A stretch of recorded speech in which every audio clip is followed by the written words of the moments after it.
আমি আরজে রেজওয়ানা পাঠ করছি বঙ্গবন্ধু শেখ মুজিবুর রহমানের অসমাপ্ত আত্মজীবনী।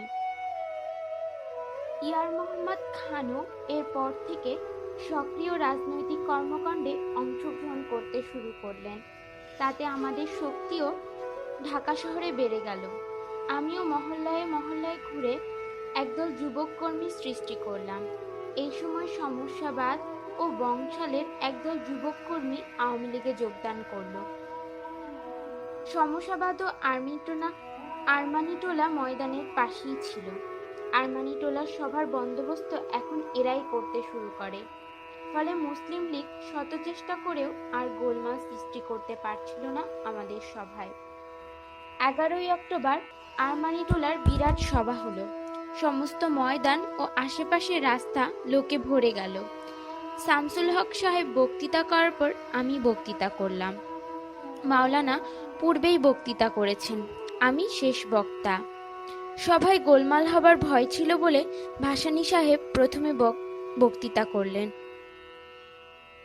ভাসানী সাহেব আমাকে বললেন, শোভাযাত্রা করতে হবে, সেইভাবে বক্তৃতা করো। আমি বক্তৃতা করতে উঠে যা বলার বলে জনগণকে একটা প্রশ্ন জিজ্ঞাসা করলাম, যদি কোনো লোককে কেউ হত্যা করে তার বিচার কি হবে? জনগণ উত্তর দিল, ফাঁসি হবে। আমি আবারও প্রশ্ন করলাম, যারা হাজার হাজার লোকের মৃত্যুর কারণ তাদের কি হবে? জনগণ উত্তর দিল, তাদেরও ফাঁসি হওয়া উচিত। আমি বললাম, না, তাদের গুলি করে হত্যা করা উচিত। কথাগুলি আজও আমার পরিষ্কার মনে আছে। তারপর বক্তৃতা শেষ করে বললাম, চলুন আমরা মিছিল করি এবং লিয়াকত আলী খান দেখুক পূর্ব বাংলার লোক কি চায়। শোভাযাত্রা বের হলো। মৌলানা সাহেব, হক সাহেব ও আমি সামনে চলেছি। যখন নবাবপুর রেল ক্রসিংয়ে উপস্থিত হলাম তখন দেখলাম পুলিশ রাস্তা বন্ধ করে দিয়ে বন্দুক উঁচা করে দাঁড়িয়ে আছে। আমরা আইন ভাঙবার কোনো প্রোগ্রাম করি নাই, আর পুলিশের সাথে গোলমাল করারও আমাদের ইচ্ছা নাই। আমরা রেল স্টেশনের দিকে মোড় নিলাম শোভাযাত্রা নিয়ে। আমাদের প্ল্যান হলো নাজিরাবাজার রেল লাইন পার হয়ে নিমতলিতে ঢাকা মিউজিয়ামের পাশ দিয়ে নাজিমউদ্দিন রোড হয়ে আবার আরমানিটোলা ফিরে আসব। নাজিরাবাজার এসেও দেখি পুলিশ রাস্তা আটক করেছে, আমাদের যেতে দেবে না। তখন নামাজের সময় হয়ে গেছে। মাওলানা সাহেব রাস্তার উপরই নামাজে দাঁড়িয়ে পড়লেন। শামসুল হক সাহেবও সাথে সাথে দাঁড়ালেন। এর মধ্যেই পুলিশ টিয়ার গ্যাস ছেড়ে দিল আর জনসাধারণ ইট ছুটতে শুরু করলো। প্রায় 5 মিনিট এইভাবে চলল। পুলিশ লাঠিচার্জ করতে করতে এগিয়ে আসছে। একদল কর্মী মাওলানা সাহেবকে কোলে করে নিয়ে এক হোটেলের ভিতরে রাখলো। কয়েকজন কর্মী ভীষণভাবে আহত হলো এবং গ্রেপ্তার হলো। শামসুল হক সাহেবকেও গ্রেপ্তার করলো। আমার উপরে অনেক আঘাত পড়লো। একসময় প্রায় বেহুশ হয়ে একপাশে নর্দমায় পড়ে গেলাম। কাজী গোলাম মাহবুবও আহত হয়েছিল, তবে ওর হুঁশ ছিল। আমাকে কয়েকজন লোক ধরে রিকশায় উঠিয়ে মোগলটুলি নিয়ে আসলো। আমার পা দিয়ে খুব রক্ত পড়ছিল। কেউ বলে গুলি লেগেছে,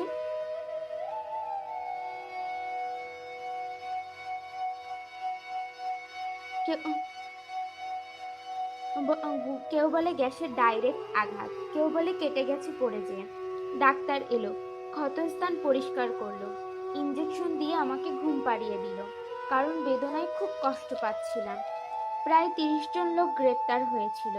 চট্টগ্রামের ফজলুল হক বিএসসি, আব্দুর রব ও রসুল নামে আরেকজন কর্মী মাথায় খুব আঘাত পেয়েছিল,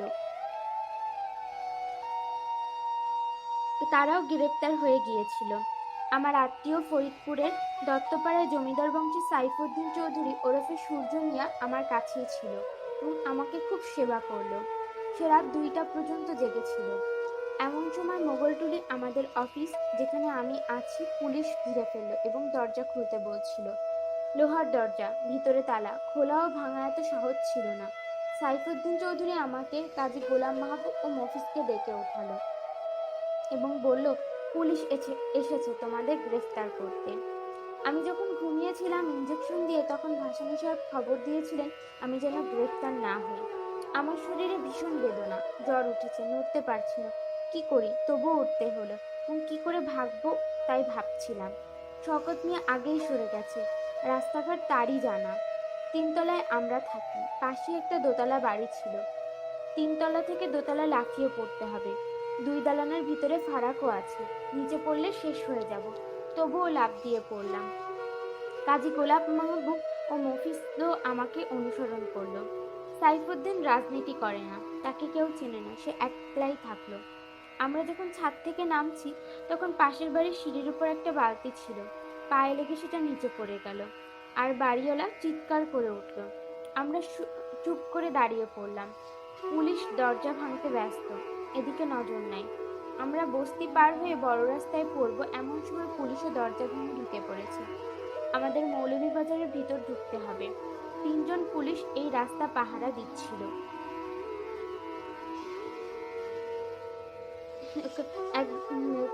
আমাদের মৌলভীবাজার একবার 3জন হেঁটে এ পাশে আসে, আবার অন্যদিকে যায়। আমরা যখন দেখলাম 3জন হেঁটে সামনে অগ্রসর হচ্ছে, তখন পিছন থেকে রাস্তা পার হয়ে গেলাম।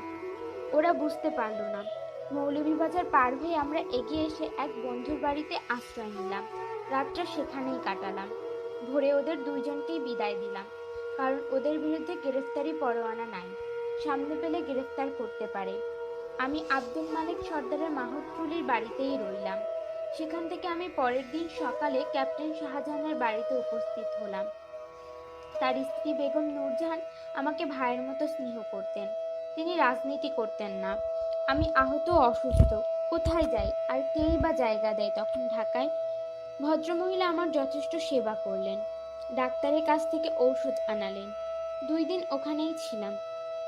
আইবির লোকেরা সন্দেহ করলো আমি এই বাড়িতে থাকতে পারি, কারণ প্রায় আমি এই বাড়িতে আসতাম বেড়াতে। 2জন আইবি অফিসার এদের এখানে এসেছে রাত 8টায়। ঠিক এই সময় একজন কর্মী সেখানে উপস্থিত হয়ে বেগম নূরজাহানকে জিজ্ঞাসা করতে যাবে আমি কোথায়। আইবি অফিসারদের দেখে তার মুখের ভাব এমন হয়ে গেল যে তাদের আর বুঝতে বাকি রইল না যে আমি কোথায় আছি। আমি কিন্তু পাশের ঘরেই শুয়ে আছি আর এদের আলাপ শুনছি। বেগম নূরজাহান খুবই চালাক ও বিচক্ষণ। তিনি ওদের চা খেতে দিয়ে আমাকে ডেকে দোতলা থেকে নিচে নিয়ে গেলেন এবং বললেন অবস্থাটা। আমি বললাম একটা চাদর দেন, কারণ আমার একটা পাঞ্জাবি ও লুঙ্গি ছাড়া আর কিছুই ছিল না। ভাগ্য ভালো ভদ্রমহিলা নিজেই দিনে এই 2টাকে ধুয়ে দিয়েছিলেন। চাদর এনে আমাকে নিয়ে রাস্তা দেখিয়ে দিলেন। আমি বেরিয়ে আসলাম। আইবিরা তখনও বাড়িতে বসে আছেন। এই অফিসারদের 2জন গার্ডও বাইরে পাহারা দিচ্ছিল। আমি বুঝতে পারলাম তাদের চোখকেও আর ফাঁকি দিতে হলো। তখন মওলানা ভাসানী ইয়ার মোহাম্মদ খানের বাড়িতে থাকতেন। তার সাথে আমার দেখা করা দরকার, কারণ তাকে এখনো গ্রেফতার করা হয় নাই। তাকে জিজ্ঞাসা করা দরকার তিনি কেন আমাকে গ্রেফতার হতে নিষেধ করেছেন। আমি পালিয়ে থাকা রাজনীতিতে বিশ্বাস করি না, কারণ আমি গোপন রাজনীতি পছন্দ করি না আর বিশ্বাসও করি না। রিকশা করে এক সহকর্মীর বাড়িতে যেয়ে তাকে সাথে নিলাম এবং ইয়ার মোহাম্মদের বাড়ির উদ্দেশ্যে রওনা করলাম। পিছন দিক থেকে ঢুকবার একটা রাস্তা আছে, সেই রাস্তার ছদ্মবেশে বাড়ির ভিতর ঢুকে পড়লাম। পাহারায় থাকা গোয়েন্দা বিভাগের লোকেরা আমাকে চিনতে পারল না। মাওলানা সাহেব ও ইয়ারউদ্দিন আমাকে দেখে খুব খুশি হন। আমি অনেকটা সুস্থ হয়ে উঠেছি। মাওলানা সাহেবকে জিজ্ঞাসা করলাম কি ব্যাপার, কেন পালিয়ে বেড়াবো। নবাবজাদা লিয়াকত আলী খান লীগ সবাই ঘোষণা করলেন जो আওয়ামী লীগ করেগা উসকো শের হাম কুচাল দেগা। তিনি যদিও বলতেন গণতন্ত্রে বিশ্বাস করেন, কিন্তু কোনো বিরোধী দল সৃষ্টি হোক তা তিনি চাইতেন না। তার সরকারের নীতির কোনো সমালোচনা কেউ করে তাও তিনি পছন্দ করতেন না। নিজের দলের মধ্যে কেউ বিরুদ্ধাচরণ করলে তাকেও বিপদে ফেলতে চেষ্টা করেছেন, যেমন নবাব মামদুদ।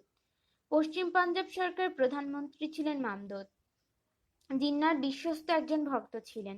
জিন্নাহর হুকুমে নবাবি ছেড়ে দিয়ে তিনি বিরাট সম্পত্তি ত্যাগ করতে বাধ্য হয়েছিলেন। লিয়াকত আলী খান যে মুসলিম লীগ ছাড়া অন্য কোনো বিরোধী দল সৃষ্টি হোক চান না, তার প্রমাণ পরে তার বক্তৃতার মধ্যে থেকে ফুটে উঠেছিল। 1950 সালে মুসলিম লীগ কাউন্সিল সভায় তিনি ঘোষণা করেছিলেন, I have always said, rather it has always been my firm belief that the existence of the League, not only the existence of the League, but its strength is equal to the existence and strength of Pakistan. So far as I am concerned, I had decided in the very beginning, and I reaffirm it today, that I have always considered myself as the Prime Minister of the League. I never regarded myself as the Prime Minister chosen by the members of the Constituent Assembly. তিনি জনগণের প্রধানমন্ত্রী হতে চান নাই, একটা দলের প্রধানমন্ত্রী হতে চেয়েছেন। রাষ্ট্র ও রাজনৈতিক দল এক হতে পারে না, একথা তিনি ভুলে গিয়েছিলেন। একটা গণতান্ত্রিক রাষ্ট্রে অনেকগুলি রাজনৈতিক দল থাকতে পারে এবং আইনে এটা থাকাই স্বাভাবিক। দুঃখের বিষয়, লিয়াকত আলী খানের উদ্দেশ্য ছিল যাতে কোনো রাজনৈতিক দল পাকিস্তান সৃষ্টি হতে না পারে। जो आम लीग करेगा उसको शेर मिसाल देगा। একথা একমাত্র ডিকটেটর ছাড়া কোনো গণতন্ত্র বিশ্বাসী লোক বলতে পারে না। জিন্নার মৃত্যুর পরে সমস্ত ক্ষমতার অধিকারী হয়ে তিনি ধরাকে সরাগান করতে শুরু করেছিলেন। মৌলানা সাহেব আমাকে বললেন, তুমি লাহোর যাও, কারণ সোহরাওয়ার্দী সাহেব লাহোরে আছেন। তার এবং মিয়া ইফতিকার উদ্দিনের সাথে সাক্ষাৎ করো, তাদের বলো পূর্ব বাংলার অবস্থা, একটা নিখিল পাকিস্তান পার্টি হওয়া দরকার। পীর মানকি শরীফের সাথে আলোচনা করে সোহরাওয়ার্দী সাহেবের নেতৃত্বে আওয়ামী লীগকে সারা পাকিস্তানের প্রতিষ্ঠানে পরিণত করতে পারলে ভালো হয়। সোহরাওয়ার্দী সাহেব ছাড়া কেউ এর নেতৃত্ব দিতে পারবে না।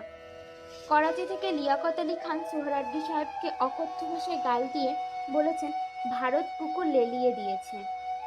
অথচ জিন্না সাহেব সোহরাওয়ার্দী সাহেবকে একদিনের জন্য মন্দ বলেন নাই। একেই বলে অদৃষ্টের পরিহাস। লিয়াকত আলী খানকে নির্বাচনে পাশ করাতে সমগ্র আলিগড়ে মুসলিম ছাত্রদের নামাতে হয়েছিল। রাফি আহমেদ কিদওয়াই প্রায় তাকে পরাজিত করে দিয়েছিলেন, যদি মুসলিম ছাত্ররা আলিগড় থেকে না যেত। জিন্নার ছায়ে বসে দিল্লি থেকে বিবৃতি দেওয়া ছাড়া তিনি কি যে করেছেন পাকিস্তান আন্দোলনে আমার জানা নেই। সোহরাওয়ার্দী সাহেব বাংলার প্রধানমন্ত্রী না হলে আর মুসলিম লীগ গড়ে না তুললে কি যে হতো তা বলা কষ্টকর। জিন্না সাহেব সেটা জানতেন, তাই তিনি কিছুই বলেন নাই। সোহরাওয়ার্দী সাহেব লাহোরে নবাব মামদুদের মামলা নিয়েছেন, এটাও লিয়াকত আলী সাহেবের কীর্তি।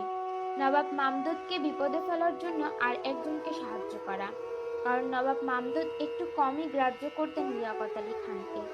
আমি ভাসানী সাহেবকে বললাম, কিভাবে যাব? ভারতবর্ষ হয়ে যেতে হবে, আমি যে পাকিস্তানি তার প্রমাণ লাগবে, তাহলেই পশ্চিম পাকিস্তানে ঢুকতে দিবে। তখনও পাসপোর্ট ভিসা চালু হয় নাই, গরম কাপড়ও বাড়িতে রয়েছে, টাকা পয়সাও হাতে নেয়। ওদিকে আবার পূর্ব পাঞ্জাবে মুসলমান পেলেই হত্যা করে। কি করে লাহোর যাব বুঝতে পারছি না। আমার বিরুদ্ধে গ্রেফতারি পরোয়ানা ঝুলছে, খুঁজে বেড়াচ্ছে পুলিশ। ভাসানী সাহেব বললেন, তা আমি কি জানি, যেভাবে পারো লাহোর যাও, সোহরাওয়ার্দী সাহেবের সাথে দেখা করো এবং তাকে সকল কিছু বলো।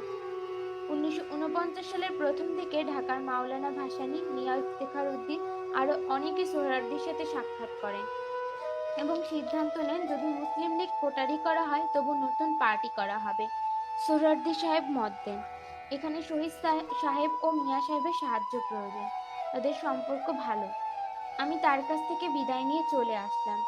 আমার একটা গরম আচকান ছাড়ার কিছুই ছিল না। আমার মামা জাফর সাদিকের কাছ থেকে সামান্য কিছু টাকা ধার নিলাম, আর ইত্তেহাদে আমার কিছু টাকা পাওনা ছিল, সেখান থেকে সামান্য কিছু পেলাম, তাই নিয়ে রওনা হলাম। লাহোর পর্যন্ত কোনো মতে পৌঁছাতে পারলে হয়, সোহরাওয়ার্দী সাহেব আছেন, কোনো অসুবিধা হবেন না। আমি অনেক কষ্টে লাহোরে পৌঁছালাম। পূর্ব বাংলার পুলিশকে আমার অনেক কষ্টে ফাঁকি দিতে হয়েছিল। আমার জন্য অনেক বাড়ি খানা তল্লাশি হচ্ছিল, বাড়িতেও পুলিশ গিয়ে খবর এনেছে, আমি বাড়ি যাই নাই। লাহোরে তখন ভীষণ শীত, আমার তা সহ্য করা কষ্টকর হয়েছিল, কোনোদিন লাহোর যাই নাই। মিয়া ইফতেখার উদ্দিন সাহেব ছাড়া কেউ আমাকে চিনত না। সোহরাওয়ার্দী সাহেব নবাব মামদুদের বাড়িতে থাকতেন, একথা আমি জানি। এক দোকানের সামনে মালপত্র রেখে আমি নবাব সাহেবদের বাড়িতে ফোন করলাম। সেখান থেকে উত্তর এলো সোহরাওয়ার্দী সাহেব লাহোরে নাই, বাইরে গেছেন, 2 দিন পরে ফিরবেন। আমার কাছে মাত্র 2 টাকা আছে, কি করব, কোথায় যাব ভাবছিলাম, মালপত্রই বা কোথায় রাখি। বেলা তখন 1টা, খিদেও লেগেছে, সকাল থেকে কিছুই পেটে পড়ে নাই। 2টা টাকা মাত্র, কিছু খেলেই তো শেষ হয়ে যাবে।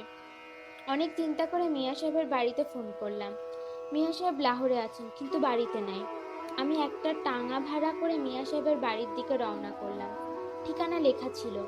আমি যখন সুটকেস ও সামান্য বিছানা নিয়ে তার বাড়ির সামনে নামলাম, দারোয়ান বলল, সাহেব বাড়িতে নাই। একটা বাইরের ঘরে বসতে দিল। সুটকেসটা বাইরের একপাশে রেখে দিলাম। আমার নাম ও ঠিকানা কাগজে লিখে দিলাম। মিয়া সাহেব আসলে তাকে দিতে। মিয়া সাহেব এসে কাগজটা দেখেই বের হয়ে এলেন। আমাকে চিনলেন এবং খুব আদর করলেন। আমার অবস্থা দেখে তাড়াতাড়ি একটা রুম ঠিক করে দিয়ে গোসল করে নিতে বললেন। একসাথে খানা খাবেন এবং পূর্ব বাংলার অবস্থা শুনবেন। বরিশালের এস সালেহ মিয়া সাহেব ও শহীদ সাহেবকে চিঠি পাঠিয়েছিলেন এবং আমি যে লাহোর যেতে পারি এ কথাও জানিয়েছিলেন। সালেহ আমার বাল্য বন্ধু ও নুরুদ্দিন সাহেবের চাচাতো ভাই। পাকিস্তান আন্দোলনে একসাথে অনেক দিন কাজ করেছি। মিয়া সাহেব, বেগম সাহেব ও আমি একসাথে খানা খেয়ে দেশের রাজনৈতিক পরিস্থিতি সম্বন্ধে আলোচনা করলাম। পূর্ব বাংলার সকল খবর দিলাম। মাওলানা ভাসানীর কথাও বললাম। সরকারের অত্যাচারের কাহিনীও জানালাম। মিয়া সাহেব মন্ত্রিত্ব ত্যাগ করেছেন। আমাকে বললেন, দেখো, কিছুদিনের জন্য রাজনীতি আমি ছেড়ে দিয়েছি। সক্রিয় অংশগ্রহণ করব না। আমার নিজের কিছু কাজ আছে। তিনি আমাকে জিজ্ঞাসা করলেন, মুসলিম লীগের অবস্থা কী? আমি বললাম, নির্বাচন হলেই মুসলিম লীগকে আমরা পরাজিত করতে পারবো এবং সে পরাজয় হবে শোচনীয়। মিয়া সাহেব বিশ্বাস করতে চাইলেন না। বেগম ইফতেখার উদ্দিন বললেন, হলেও হতে পারে, কারণ কিছুদিন পূর্বেও তো এক আন্দোলন পূর্ব বাংলায় হয়ে গেল। বেগম সাহেবা রাজনীতি বুঝতেন এবং দেশ বিদেশের খবরও রাখতেন। যথেষ্ট লেখাপড়া তিনি করেছেন বলে মনে হয়। রাতে আমার ভীষণ জ্বর হলো। মিয়া সাহেব ব্যস্ত হয়ে ডাক্তার ডাকলেন, ঔষধ কিনে দিলেন। 2 দিনেই আমার জ্বর পড়ে গেল। মিয়া সাহেবের বাড়িতেই একটাই অতিথিদের থাকবার ঘর ছিল।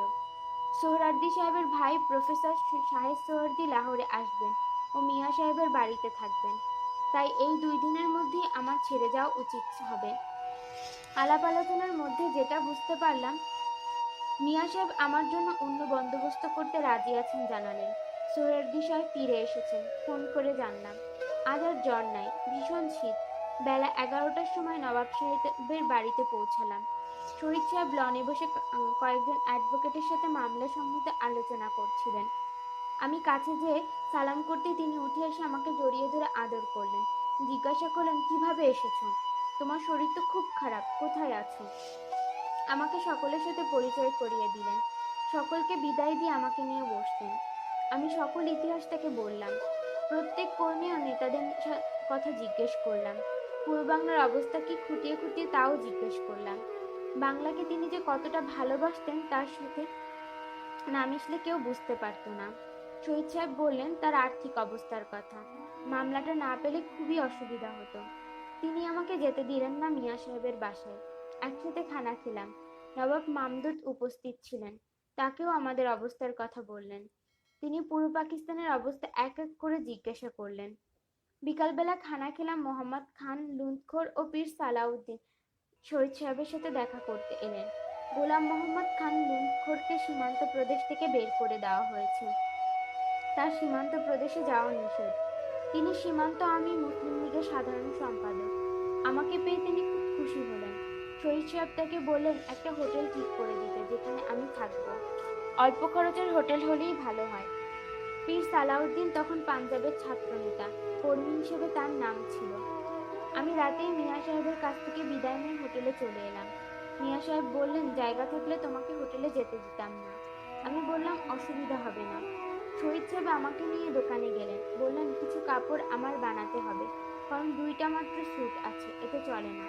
তিনি নিজের কাপড় বানানোর হুকুম দিয়ে একটা ভালো কম্বল, একটা গরম সোয়েটার, কিছু মোজা ও মাফলার কিনে নিলেন। বললেন, কোনো কাপড় লাগবে কিনা। আমি জানি শহীদ সাহেবের অবস্থা। বললাম, না, আমার কিছু লাগবে না। তিনি আমাকে যখন গাড়িতে নিয়ে হোটেলে পৌঁছাতে আসলেন, জিনিসগুলি দিয়ে বললেন, ওগুলি তোমার জন্য কিনেছি, আরো কিছু দরকার হলে আমাকে বলো। গরমে ফুল হাতার সোয়েটার ও কম্বলটা পেয়ে আমার জানটা বাঁচল, কারণ শীতে আমার অবস্থাটা কাহিল হতে চলেছিল। সকালেই শহীদ সাহেবের কাছে যেতাম আর রাতে ফিরে আসতাম। তার সাথেই কোর্টে যেতাম। নবাব সাহেবের ভাইদের সাথে আমার বন্ধুত্ব হয়ে উঠেছিল। এরপর 3 দিন পর লুণ্ঠখোর সাহেব আমাকে এসে বললেন, চলো আমরা ক্যাম্বেলপুর যাই। সেখানে সীমান্ত আওয়ামী লীগের কার্যকরী কমিটির সভা হবে। তুমি পীর মানকি শরীফ ও অন্যান্য নেতাদের সাথে আলোচনা করতে পারবে। আমিও তোমাদের সাথে একমত। আমাদের 2 প্রদেশে আওয়ামী লীগ নিয়ে একটা নিখিল পাকিস্তানি আওয়ামী লীগ গঠন করা উচিত, সোহরাওয়ার্দী সাহেবের নেতৃত্বে। আমরা 2 জন শহীদ সাহেবের কাছে এলাম। শহীদ সাহেব বললেন, যাও আলাপ করে এসো। হলেই তো ভালো হয়, আমিও পাঞ্জাবে নবাব সাহেবের সাথে আলাপ করেছি। শহীদ সাহেব আমাকে কিছু টাকা দিলেন। আমরা দুইজন একসাথে লুৎফর সাহেবের মোটর গাড়িতে চড়ে ক্যাম্বেলপুর রওনা হলাম রাত 10টায়। লুৎফর সাহেব নিজেই গাড়ি চালান। তিনি গাড়ি চালিয়ে রাওলাপিন্ডি পৌঁছালেন ভোর রাতের দিকে। আমরা বিশ্রাম করলাম। সকালে নাস্তা করে আবার রওনা করলাম ক্যাম্বেলপুরের দিকে। 11-12টার মধ্যে সেখানে পৌঁছালাম। এই আমার জীবনের প্রথম পাঞ্জাব প্রদেশের ভিতর বেড়ানো। আমার ভালোই লাগলো পঞ্চনদীর এই দেশটাকে। পূর্ব পাঞ্জাব ও পশ্চিম পাঞ্জাবের ভয়াবহ দাঙ্গার স্মৃতি আজও মানুষ ভুলে নাই। লক্ষ লক্ষ মুহাজির এসেছে পশ্চিম পাঞ্জাবে, তবে বেশি অসুবিধা হয় নাই, কারণ পশ্চিম পাঞ্জাব থেকে লক্ষ লক্ষ হিন্দু ও শিখ চলে গিয়েছে। মুসলমানরা তা দখল করে নিয়েছে।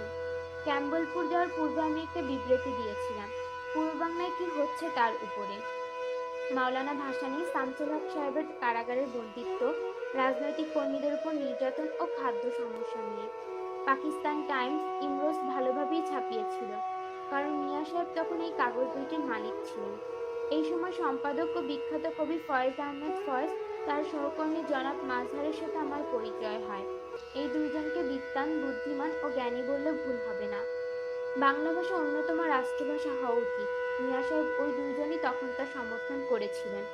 আমাদের দাবি যে ন্যায্য, একথাও স্বীকার করেছিলেন। আমি বিবৃতি লিখে শহীদ সাহেবকে দেখিয়েছিলাম, তিনি দেখে দিয়েছিলেন। আমরা ক্যাম্বেলপুর পৌঁছালাম। ডাক বাংলো পীর সাহেবের জন্য রিজার্ভ ছিল। কিছু সময়ের মধ্যে পেশোয়ার, মর্দান ও অন্যান্য জায়গা থেকে সীমান্ত আওয়ামী লীগের কর্মকর্তা ও সদস্যরা এসে পৌঁছালেন।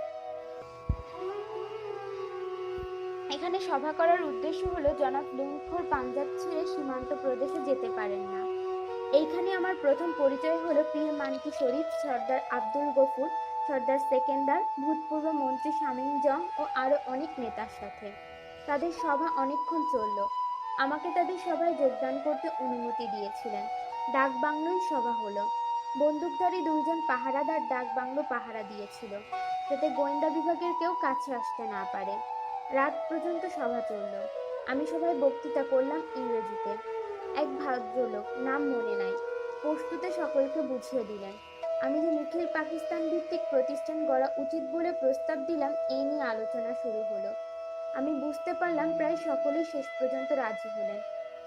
গোলাম মোহাম্মদ লুৎফর বক্তৃতার পর তারা সিদ্ধান্ত নিলেন 3জন প্রতিনিধি শহীদ সাহেবের সাথে আলোচনা করবেন এবং তাকে নেতৃত্ব দিতে অনুরোধ করবেন। রাতে সভা শেষ হলো। আটক ব্রিজ পার হলে বিশেষ অনুমতি প্রয়োজন হতো। পীর সাহেবের অনুমতিপত্র ছিল। তিনি দলবল নিয়ে রাতেই চলে গেলেন। কয়েকজন ডাক বাংলোয় থাকলো। লুৎফর সাহেব আমাকে নিয়ে একটা ছোট্ট হোটেলে আসলেন। সেখানে খাওয়া দাওয়া করে রাত কাটালাম। পাঞ্জাবের শীত যে কি ভয়ানক, এই রাতে তা একটু বেশি বুঝলাম। আমি পূর্ব বাংলার মানুষ, একটা গরম চাদর গায়ে দিয়ে শীতকাল কাটিয়ে দিতে পারি। এখানে তো গরম কাপড়ের ওপর গরম কাপড়, কম্বলের ওপর কম্বল, তারপর ঘরের মধ্যে আগুন জ্বালিয়ে ঘুমানোর চেষ্টা করতে হয়। তবুও ঘুম হবে কিনা বলা কষ্টকর। পীর সাহেব পূর্ববঙ্গের অবস্থা শুনে খুবই দুঃখিত হলেন এবং আমাকে সীমান্ত প্রদেশে কাইয়ুম খান কি কি অত্যাচার করছে তাও বললেন। অনেক নেতা ও কর্মীকে জেলে দিয়েছে। কোনো সভা করতে গেলেই 144 ধারা জারি করছে। লাঠিচার্জ ও গুলি করতে একটুও দ্বিধাবোধ করছে না। অত্যাচার চরম পর্যায়ে চলে গেছে। পূর্ব বাংলার অত্যাচার সীমান্তের অত্যাচারের কাছে কিছুই না বলতে হবে। লুৎফরকে জেলে দিয়েছিল, মুক্তি দিয়ে সীমান্ত প্রদেশের সীমানা পার করে দিয়েছে। এখন তিনি লাহোরে আছেন। পরের দিন সকালে আমরা রওনা করলাম। আমি অনুরোধ করলাম এত কাছে এসে আটক ব্রিজ ও আটক ফোর্ট না দেখে যাই কি করে। মাত্র কয়েক মাইল। লুৎফর সাহেব রাজি হলেন, আমাকে আটক ব্রিজ নিয়ে গেলেন। আমি ব্রিজ পার হয়ে সীমান্ত প্রদেশে ঢুকলাম। লুৎফর সাহেব একজন লোক সাথে দিয়েছিলেন। ছোট্ট ছোট্ট কয়েকটা ফলের দোকান, ফল কিনে নিয়ে ফিরলাম। আটক ফোর্টের ভিতরে যাওয়ার অনুমতি লাগে, কারণ কিছু যুদ্ধবন্দী সেখানে আছে। কয়েকজন শিখকে কাজ করতে দেখলাম দূর থেকে। আমি ফিরে আসার পর আমার লুৎফর সাহেব গাড়ি চালালেন লাহোরের দিকে। আবার রাওয়ালপিন্ডি ফিরে এলাম। এখানেই বিশ্রাম করলাম কিছু সময়। লুৎফর সাহেবকে অনেক লোক জানে দেখলাম। তিনি মাঝে মাঝে গাড়ি রেখে হুক্কা খান। যেখানেই তিনি গাড়ি থামান, কোনো হোটেল বা রেস্টুরেন্টে ঢুকলে প্রথমে হুক্কা এনে সামনে দেয় খান সাহেবের। এরা প্রায় সকলেই সীমান্ত প্রদেশের লোক বলে মনে হলো। আমরা ঝিলাম গুজরাট ও গুজরানওয়ালার থেমে চা খেয়েছি। রাত প্রায় 10টায় লাহোরে পৌঁছালাম। আমাকে হোটেলে দিয়ে তিনি চলে গেলেন। বললেন আগামীকাল সকালে আমাকে নিয়ে সোহরাওয়ার্দী সাহেবের কাছে যাবেন এবং কি কি সিদ্ধান্ত নিয়েছে রিপোর্ট দিবেন। এই সময় পাঞ্জাবের নবাব মামদতের দলের মুসলিম লীগে স্থান হয় নাই। তিনি তখনও কোনো দল করেন নাই, তবে করবেন ভাবছেন তারও প্রোডা মামলা শেষ হবার পরে। অনেক ভালো ভালো কর্মী ও নেতা শহীদ সাহেবের কাছে আসা যাওয়া শুরু করেছেন। তারা সকলেই প্রায় পুরানা লীগ কর্মী। শহীদ সাহেব একটা জনসভায় যোগদান করবেন বলে মত দিয়েছেন। আমরা মোটরে গিয়েছিলাম। সারগোদা জেলায় এই সভা হবে। আমাকে বললেন সাথে যেতে। আমার কাজ কি? রাজি হলাম। সারগোদায় অনেক মহাজের এসেছে, তাদের দুরবস্থার সীমা নাই। শহীদ সাহেব বক্তৃতা করলেন। আমাকে বক্তৃতা করতে অনেকে অনুরোধ করলেন। আমি বললাম, স্যার, না জানি উর্দু, না জানি পাঞ্জাবি, ইংরেজিতে কেউ বুঝবে না, কি বক্তৃতা করব। তিনি বললেন, থাক, প্রয়োজন নেই। আমাকে পরিচয় করিয়ে দেওয়া হলো। আমি সালাম জানিয়ে বসে পড়লাম। সুদূর সারগোদা জেলাও শহীদ সাহেব জনপ্রিয় ছিলেন, এইবার প্রথম বুঝলাম। লাহোরে যে হোটেলে আমি থাকতাম তার 2টা রুম ভাড়া নিয়ে মিস্টার আজিজ বেগ ও মিস্টার খুরশিদ, যিনি আজাদ কাশ্মীরের প্রেসিডেন্ট ছিলেন, সাপ্তাহিক গার্ডিং কাগজ বের করতেন। এরা পাকিস্তান টাইমসে আমার বিবৃতি দেখেছিলেন। বিবৃতির কিছু অংশ গার্ডিয়ান কাগজে প্রকাশ করেছিলেন। আমি তাদের সাথে দেখা করলাম, সকল বিষয় আলোচনা করলাম। গার্জিয়ান প্রতিনিধি আমার সাথে দেখা করে একটা সাক্ষাতের রিপোর্ট বের করলেন। আস্তে আস্তে লাহোরের রাজনীতিবিদরা জানতে পারলেন আমি লাহোরে আছি। গোয়েন্দা বিভাগও যে আমার পিছু লেগেছে সে খবরও হোটেল ম্যানেজারকে বলে দিলেন। আরও বললেন সকল সময়ের জন্য একজন লোক আপনাকে অনুসরণ করছে। আমি তো টাঙায় বা হেঁটে চলতাম, ওরা আমাকে সাইকেলে অনুসরণ করত। পীর সালেউদ্দিনের মারফতে আমি পাঞ্জাবের মুসলিম ছাত্র ফেডারেশনের এক প্রতিনিধির সাথে সাক্ষাৎ করলাম। অল পাকিস্তান ছাত্র প্রতিষ্ঠান হওয়া দরকার, এ বিষয়ে আলোচনা করলাম। মিস্টার ফাহমি, মিস্টার নূর মোহাম্মদ দিল্লি থেকে এসেছে, আরও কয়েকজন ছাত্র নেতা তখন প্রতিষ্ঠানের কর্মকর্তা ছিলেন, আমার সাথে একমত হলেন। আমিও কয়েকদিন তাদের লকলেস হোস্টেলে গিয়ে আলাপ করলাম।